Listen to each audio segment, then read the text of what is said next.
कि आर्थिक विकास के सूचक क्या है। जब आर्थिक विकास हो रहा है, दुनिया में हो रहा है, तो हम कैसे पता करते हैं कि ये विकासशील देश हैं और ये विकसित देश हैं? ये चीज भी तो पता करनी है। तो विकासशील और विकसित देशों के अंतर को पता करने के लिए बहुत सारे इंडेक्सेस, सूचकांक निकलते हैं हर साल। आप लोगों ने भी देखा होगा, उसमें अलग अलग देशों की अलग अलग रैंकिंग होती है। तो कुछ रैंकिंग्स पे हम लोग बात करेंगे, 7-8 रैंकिंग्स होंगी जिन पे हम लोग बात करेंगे। तो पहली चीज तो आर्थिक विकास का सूचकांक होता है रियल पर कैपिटा इनकम, कि वास्तविक पर कैपिटा इनकम क्या होती है। तो वास्तविक वही होती है जहां पे आप क्या कहते हो, महंगाई, मुद्रास्फीति को घटा देते हो। मुद्रास्फीति यहां से क्या करते हो, हटा देते हो। मतलब ये आधार वर्ष पे जो मूल्य होता है, आधार मूल्य, यहां पे जब आप व्यक्ति की पर कैपिटा इनकम, प्रति व्यक्ति आय देख लेते हो, और ये आय क्या होती है आपकी, बढ़ जाती है, तो आप क्या अनुमान लगाते हो, देश में विकास हो रहा है। लेकिन ये विकास का अच्छा सूचक नहीं है, ये विकास का एक निम्न सूचक है। अगला सूचक देख लेते हैं, ये वास्तविक प्रति व्यक्ति आय देख लिया। दूसरा है physical quality of life index. एक व्यक्ति थे एमडी मॉरिस, एमडी मॉरिस इनका नाम था। 1979 में इन्होंने एक सूचकांक बनाया कि आर्थिक विकास को मापने के लिए कोई तो सूचकांक होना चाहिए। तो इस सूचकांक में इन्होंने क्या 3 चीजें रखी, इस आधार पर किसी भी देश का आर्थिक विकास मापा। इस टाइम पे क्या होता था, स्वास्थ्य सेवाएं इतनी अच्छी नहीं थी। तो पहला तो इन्होंने वही रख दिया, शिशु मृत्यु दर। तो पहला क्या है, शिशु मृत्यु दर।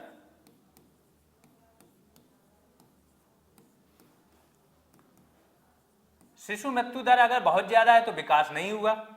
दूसरा इन्होंने लिखा 1 वर्ष की आयु पर जीवन प्रत्याशा। क्या होता है जीवन प्रत्याशा? क्या होता है कि किसी व्यक्ति का कब तक जिंदा रह सकता है। कोई व्यक्ति अगर यहाँ पे जन्म लिया है तो एक एवरेज निकाल लेते हैं कि यहाँ के लोग इतने साल तक जीवित रहते हैं। कहीं कहीं के लोग 80 साल तक जीवित रहते हैं, कहीं कहीं के लोग 50 साल तक ही रहते हैं। तो क्षेत्र विशेष पे, देश विशेष पे, संसाधन विशेष पे डिपेंड करता है। तो जीवन प्रत्याशा इसी को बोलते हैं। तो इन्होंने क्या बोला कि जब शिशु मृत्यु दर बहुत अधिक थी तो पहली चीज तो इन्होंने शिशु मृत्यु दर ले ली। शिशु होता है 1 साल से छोटा बच्चा। अब जब कोई शिशु जीवित रह गया आपका, तो इन्होंने लिख लिया कि 1 साल तक कोई व्यक्ति जीवित रह गया, उसके बाद वो कब तक जीवित रहेगा। या तो 1 साल के पहले ही जो शिशु मृत्यु हो गई है तो मृत्यु हो गई तो वो उसमें डाल दिया, लेकिन अगर 1 साल तक जीवित रह गया तो आगे कितने साल तक संभावित जीवित रहे, ये जीवन प्रत्याशा होती है। इंडिया की अभी जन्म पे जीवन प्रत्याशा 70 चल रही है इंडिया की। जापान की 84 है, जापान। तो हर जगह की अलग अलग जीवन प्रत्याशा होती है। तो 1 वर्ष की आयु पे जीवन प्रत्याशा इन्होंने देखी। और तीसरी जो इन्होंने चीज देखी इसमें, एमडी मॉरिस ने जो physical quality of life index था, तो इसमें इन्होंने जो तीसरी चीज आपकी जोड़ी वो क्या थी कि साक्षरता। वो भी कौन सी, वयस्क। ये 3 सूचकांकों के आधार पर इन्होंने किसी भी देश का क्या निकाला, physical quality of life index. तो एक सूचकांक जो हालिया शुरुआती सूचकांक थे, United Nations, world bank, IMF वगैरह बाद में सूचकांक निकालने शुरू किए, पहले एमडी मॉरिस ने एक सूचकांक दे दिया। अगले सूचकांक पे आते हैं। तो यही होता है कि किसने ये सूचकांक दिया और कौन कौन से पैमाने मापने के, और वो पैमाने देख लोगे तो कोई सूचकांक का पूरा। तो अभी तक जो आप लोग रट रहे होगे ना कि इस सूचकांक में, इस इंडेक्स में क्या रैंक है, आगे पीछे का पता ही नहीं क्या उपयोग होता है। यहाँ पे आपको सारे सूचकांक A to Z डिटेल में करा दूंगा। दूसरा ह्यूमन डेवलपमेंट इंडेक्स, HDI, इसका सबने नाम सुना होगा। कब आया था, 1990 में ये सूचकांक आपका आया। कौन लेके आया, United Nations Development Programme. United Nations की संस्था है, संयुक्त राष्ट्र विकास कार्यक्रम, संयुक्त राष्ट्र विकास कार्यक्रम। ये सूचकांक लेके आए। इसमें क्या था, इन्होंने एक कमेटी बनाई, उसमें मोहम्मद महमूद उल हक, ये पाकिस्तानी थे, और इनकी अध्यक्षता में एक कमेटी बनी, इसमें अमर्त्य सेन जो इंडिया के हैं ये भी शामिल थे, जबकि इनको बाद में 1998 में नोबेल पुरस्कार भी मिल चुका है अमर्त्य सेन को इकोनॉमिक्स के क्षेत्र में। लेकिन उसके पहले 1990, ये 1990 की बात है, एक कमेटी बनी महमूद उल हक की अध्यक्षता में, उसमें अमर्त्य सेन भी थे। इस कमेटी को काम दिया गया कि एक ऐसा इंडेक्स विकसित करो जिससे हम क्या है किसी देश के मानव विकास का आकलन कर सकें। तो यहाँ पे इन लोगों ने एक इंडेक्स विकसित किया जिसको बोलते हैं ह्यूमन डेवलपमेंट इंडेक्स, HDI। क्या होता है इसमें? तो हर जितना भी इंडेक्स होगा मानव के डेवलपमेंट से रिलेटेड, ध्यान रखना उसमें कुछ चीजें कॉमन होंगी, शिक्षा, स्वास्थ्य और जीवन स्तर। तो इन्होंने भी वही ले लिया। सबसे पहले इन्होंने लिया स्वास्थ्य ले लिया, शिक्षा ले लो, सबसे पहले शिक्षा ले ली, दूसरे नंबर पे इन्होंने ले लिया स्वास्थ्य, और तीसरे नंबर पे ले लिया इन्होंने जीवन स्तर। पहले क्या है, 1 वर्ष की आयु पर जीवन प्रत्याशा ली थी पहले, अब क्या स्वास्थ्य की स्थितियां सुधर गई, तो इन्होंने क्या किया स्वास्थ्य में जन्म पर जीवन प्रत्याशा, कि किसी व्यक्ति का जन्म हुआ तो संभावित कितने टाइम तक जीवित रहे, ये हो गया। अगला जो इन्होंने लिया शिक्षा, शिक्षा में इन्होंने 2 आयाम ले लिए, एक तो किसी व्यक्ति के स्कूल जाने के या शिक्षा प्राप्त करने के, इसको शिक्षा कर लेते हैं, शिक्षा प्राप्त करने के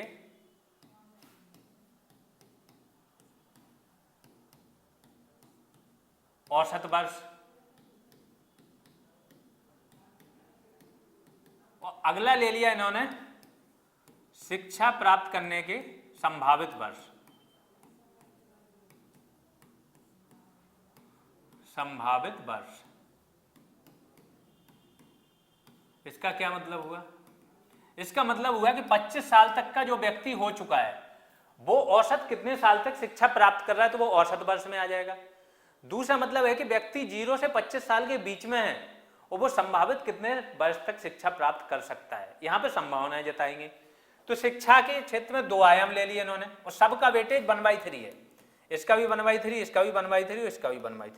और यहाँ पे इन्होंने ले लिया रियल पर कैपिटा इनकम, वास्तविक प्रति व्यक्ति आय। प्रति व्यक्ति आय से इन्होंने अनुमान लगा लिया कि इस व्यक्ति का जीवन स्तर क्या होगा, जितना पैसा कमाएगा उस हिसाब से जिंदगी जिएगा।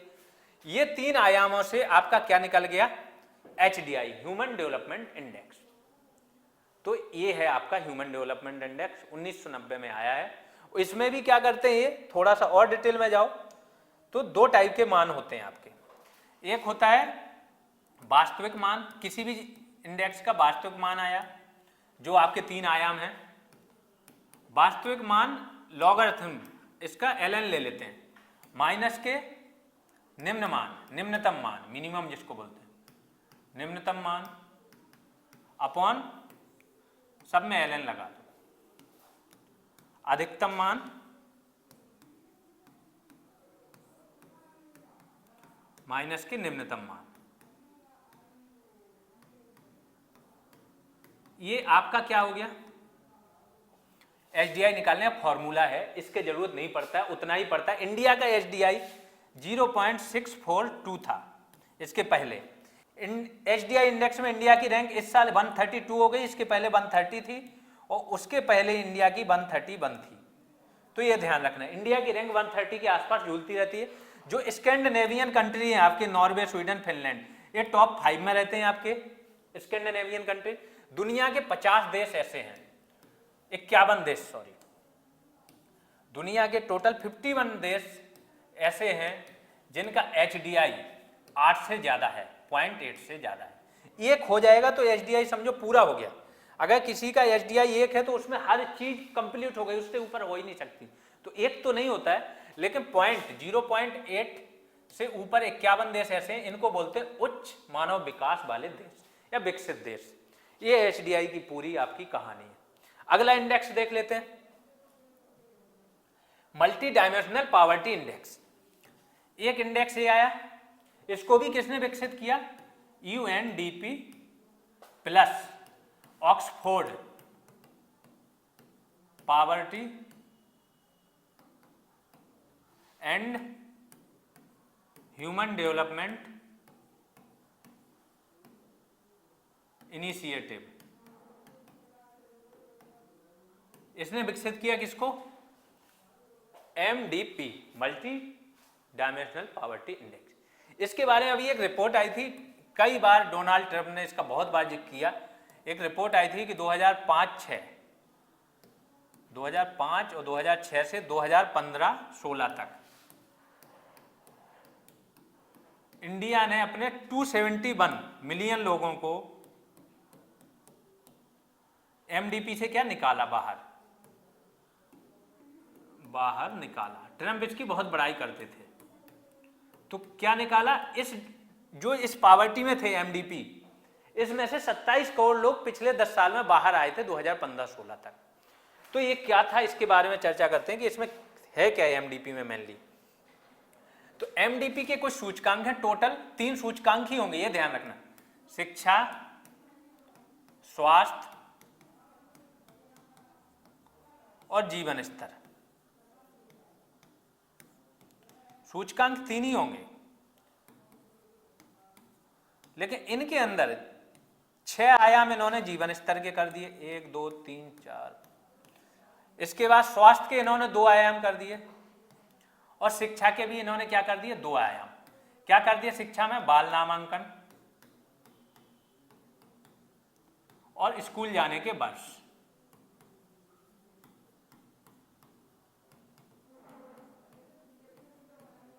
दो आयाम इसके हो गए। इसमें स्वास्थ्य में क्या कर दिया इन्होंने? बाल मृत्यु दर। बाल उसे बोला जाता है जो 5 साल तक का है।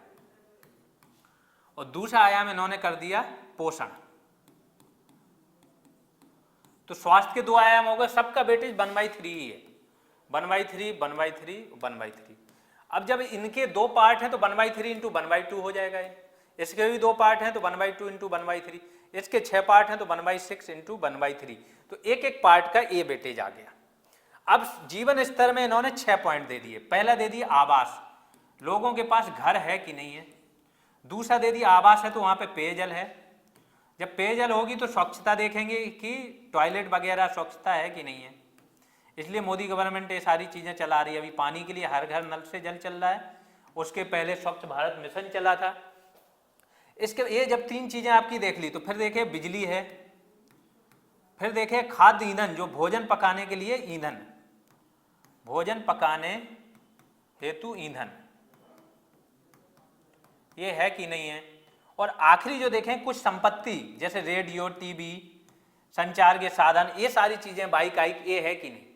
इस प्रकार से 10 आयामों पे आपका निकालते हैं मल्टी डायमेंशनल पॉवर्टी इंडेक्स। अब मल्टी डायमेंशनल पॉवर्टी इंडेक्स में क्या होता है, अगर आपका वंचन, कोई देश 33% से ज्यादा वंचित है तो उसको MDP के अंतर्गत रख लेते हैं।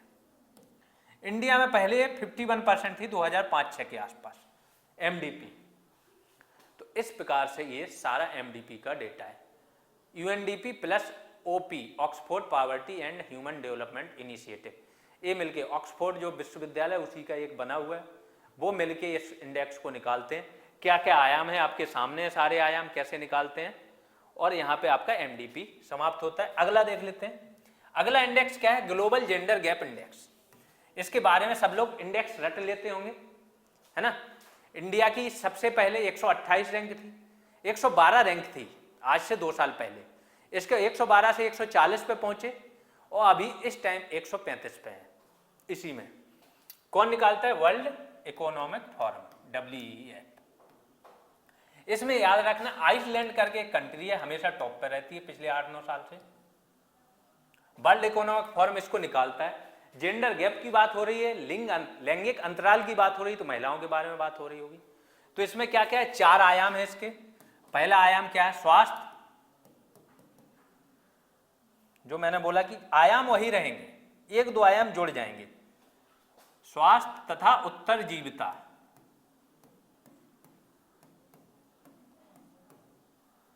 मतलब स्वास्थ्य कैसा है और कितने टाइम तक जीवित रह रहे हैं। दूसरा आपका क्या है? ज्ञान तक पहुंच या ज्ञान की प्राप्ति, तो ये शिक्षा हो गई। तीसरा है आपका राजनीतिक सशक्तिकरण।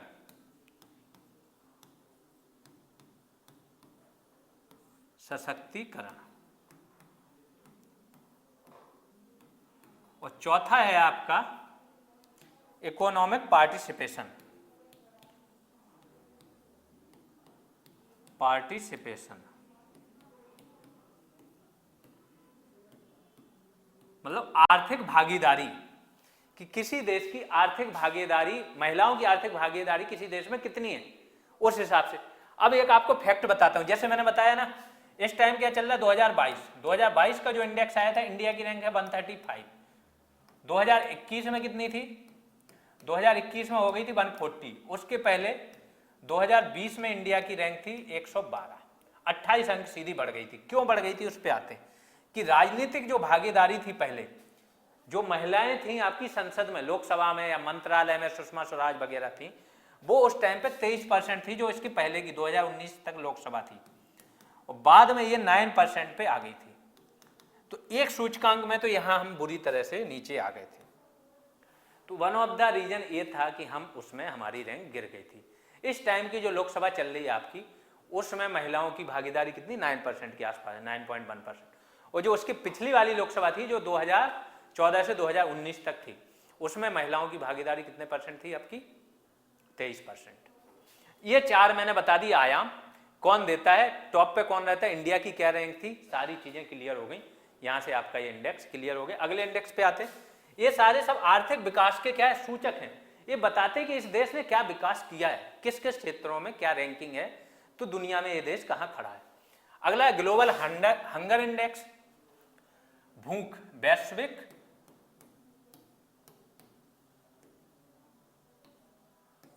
भूख सूचकांक,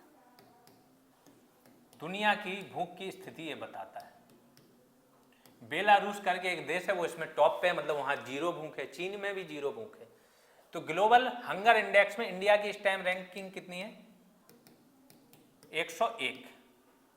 पाकिस्तान भी इंडिया से क्या है, इसमें ऊपर है। इस रैंकिंग में सिर्फ अफगानिस्तान इंडिया से नीचे है, बाकी इंडिया सबसे नीचे। ये समझ लो इंडिया की कितनी खराब स्थिति इन्होंने दिखाई। तो अभी देखेंगे किस पैमाने पर दिखाई है, क्या है, कौन निकालता है। पहले निकालता था ये IFPRI, international food policy research institute. ये निकालता था ये रैंकिंग पहले, वैश्विक भूख सूचकांक। अब कौन निकालता है, दो संस्थाएं हैं, एक concern world wide plus belt hunger help. अब ये दो संस्थाएं मिलकर निकालती हैं इस रैंकिंग को। पहले कौन निकालता था, IFPRI। तो ये ध्यान रखो, ये डेटा आ गया। अब ये चार सूचकांक होते हैं मेनली। एक होता है आपका पोषण, बाल पोषण।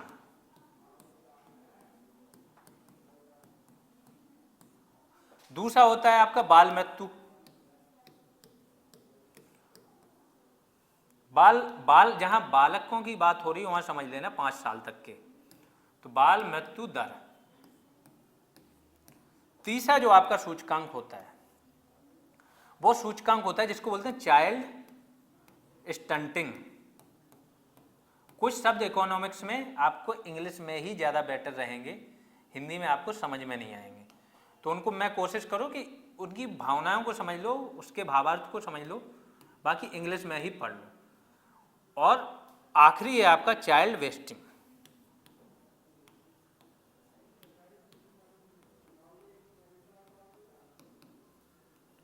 ये आपके चार सूचकांक, चार आयाम हो गए जिनके आधार पर सूचकांक बनता है। बाल पोषण सबको पता है, पोषण की व्यवस्था देख ली, एनीमिया तो है नहीं, है ना, और भी सारी चीजें, कुपोषित बच्चे कितने % है क्या, ये बाल पोषण हो गया। बाल मृत्यु दर सबको पता है, इस टाइम इंडिया में 30 चल रही है, तो बाल मृत्यु दर देख ली। इसके बाद देखेंगे चाइल्ड स्टंटिंग। ये क्या होता है, इसको बोलते हैं 0 से 5 साल तक का बच्चा हो, उम्र के हिसाब से उसकी क्या हो, लंबाई कम हो। उम्र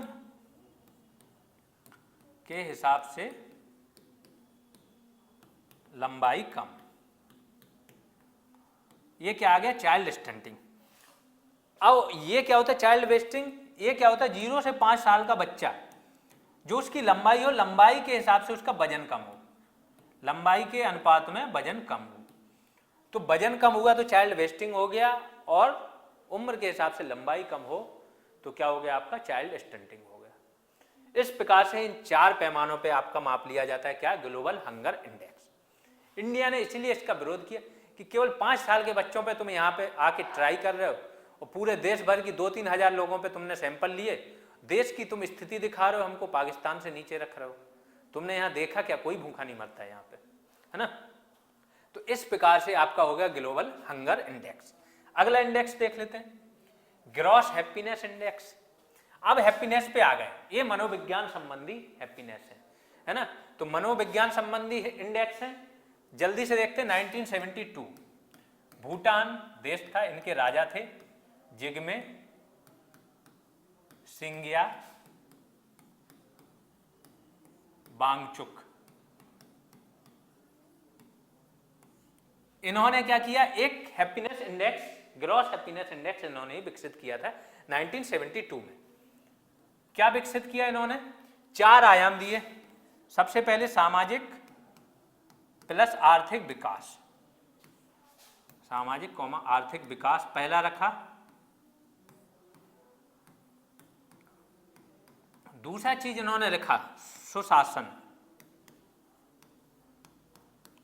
कि किसी देश में सुशासन कितना है। तीसरी चीज इन्होंने रखी है, जो रखा है पर्यावरण संरक्षण, और आखिरी रखा है सांस्कृतिक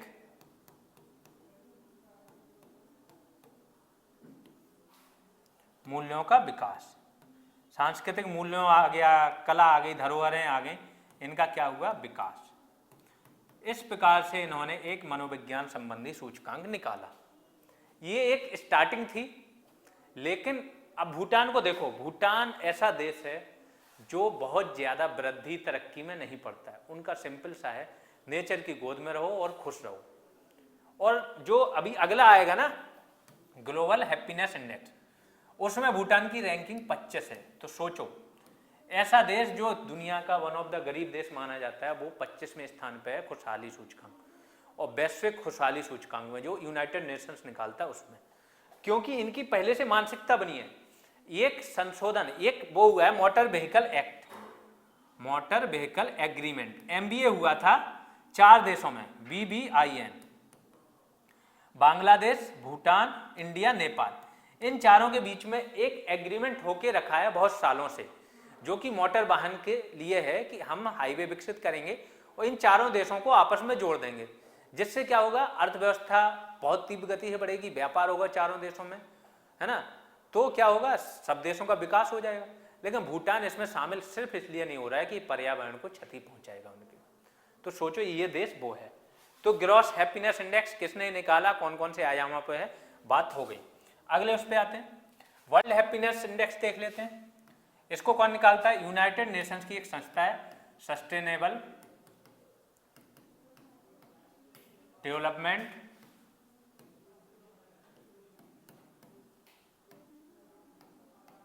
सॉल्यूशन नेटवर्क,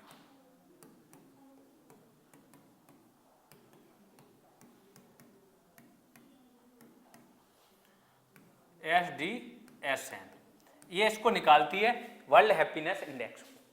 कब से निकालना शुरू किया, 2006 से।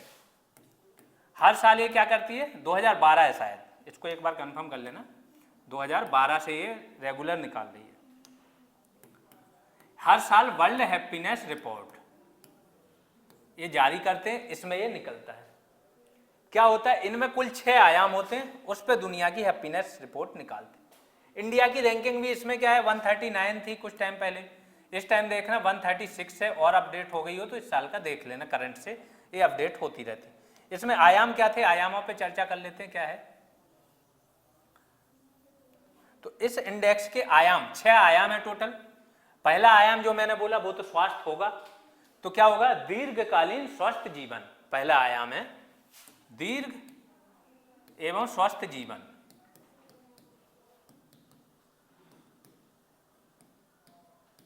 दूसरा आयाम जो आपका है वो क्या है? उदारता, लोग उदार हैं कि नहीं। तीसरा आयाम जो है वास्तविक प्रति व्यक्ति आय, पर कैपिटा इनकम, जो मैं बता चुका आपको। चौथा क्या है? भ्रष्टाचार से मुक्ति, भ्रष्टाचार रहित। पांचवा है सामाजिक सहयोग,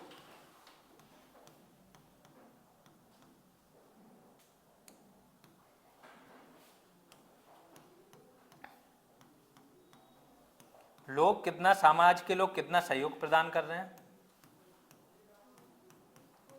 और छठवां है आपका आर्थिक निर्णय लेने की स्वतंत्रता।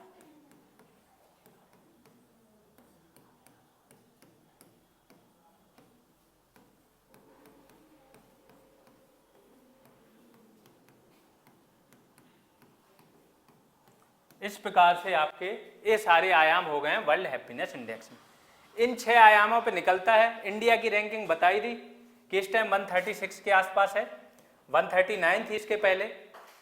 तो ये इंडिया की रैंकिंग है। इस इंडेक्स में टॉप पे फिनलैंड चल रहा है बहुत टाइम से। जो आपका फिनलैंड है वो 7 या 8 साल हो गए वो हमेशा से टॉप पे रह रहा है। और जो स्कैंडिनेवियन आपकी कंट्री है वो हमेशा इस पे टॉप पे रहती हैं। ठीक, तो ये इंडेक्स हो गया, इसके बारे में सारी चर्चा हो गई। अगला इंडेक्स देख लेते हैं। यहां पे आपके सारे जितने भी मानव विकास के सूचक थे, सारे इंडेक्सों की चर्चा हो चुकी है। तो सबसे पहले आर्थिक वृद्धि देख ली, आर्थिक वृद्धि के सारे सूचकांक देख लिए, और फिर देख लिए हमने आर्थिक विकास के भी क्या क्या सूचकांक होते हैं। एक एक सूचकांक पे बहुत डिटेल में चर्चा हो चुकी है।